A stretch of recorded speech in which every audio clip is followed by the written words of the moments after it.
नमस्कार दोस्तों, मैं हूं आपका BS टिल्लो। आज एक छोटी सी कहानी। प्रतापनगर एक बहुत ही संपन्न राज्य था। वहां के राजा बहुत ही प्रतापी थे और प्रजा का पूरा ख्याल रखते थे। राजा ने ना पूरे जीवन प्रजा की मन से सेवा की थी, लेकिन वह बूढ़े हो चले थे तो उनके मन में बड़ी दुविधा थी कि उनके बाद राज्य को कौन चलाएगा। राजा साहब के 3 बेटे थे। अब तीनों ने एक ही गुरु और एक ही विद्यालय से शिक्षा ली थी, लेकिन राजा ये निर्णय नहीं कर पा रहे थे कि कौन राज्य के लिए सबसे अच्छा उत्तराधिकारी होगा।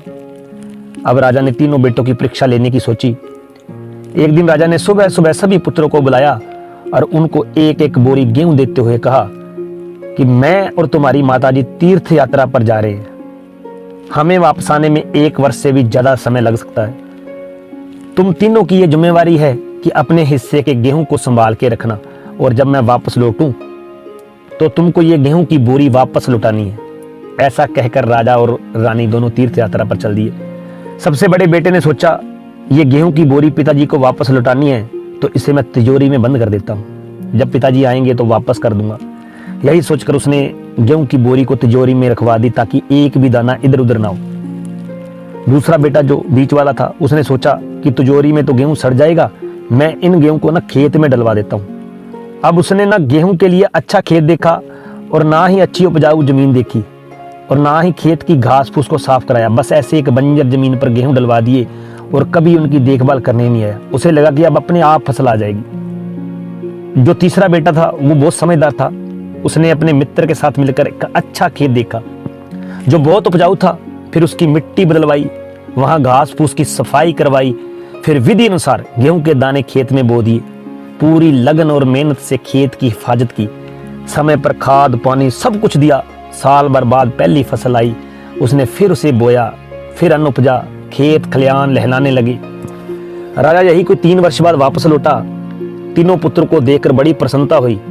राजा के मन में यह इच्छा थी जानने की कि बेटों ने गेहूं के साथ क्या किया। पहले पुत्र ने जैसे ही तिजोरी खोल के दिखाई, अंदर से बहुत बुरी बदबू आ रही थी। सब कुछ सड़कर राख हो चुका था।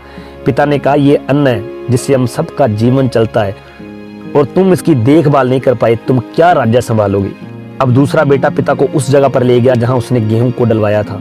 वहां जाकर देखा तो जंगल था, बड़ी बड़ी घास फूस गड़ी थी, गेहूं का तो नामो निशान ही नहीं था।